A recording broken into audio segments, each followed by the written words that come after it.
everyone, welcome back to my content creation journey. So, first of all, let me show you my vlog. आज मैले vlog बनाउने try गरेँ but मबाट भएन।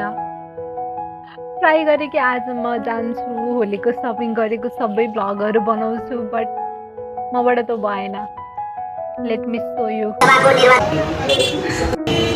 So हेर्नुभयो like मैले सोचेँ अगाडिबाट त काङ्ग्रेस माओवादी वाटेभर कुन पार्टी जाँदै थियो तिनीहरूको यसरी हेर्न बित्तिकै मलाई याद आयो घरको पनि भ्लगमा हालिदिन्छु। अनि त्यहाँ पछाडि मेरो यो होलीको लागि जुन सपिङ गरेँ मेरो लागि होइन मेरो भाइहरूको लागि त्यो हजुरहरूलाई देखाऊँ भनेर कि कसरी मैले सपिङ गरेँ। बट त्यसमा मैले मलाई इभन याद पनि छ नि त्यो मान्छेहरू हुन्छ नि त्यो नर्मल्ली भ्लगहरू बनाउँदाखेरि मान्छेहरू किनिरहेको बेलामा यसरी यसरी छुएर देखाएर हुन्छ यो हो। अनि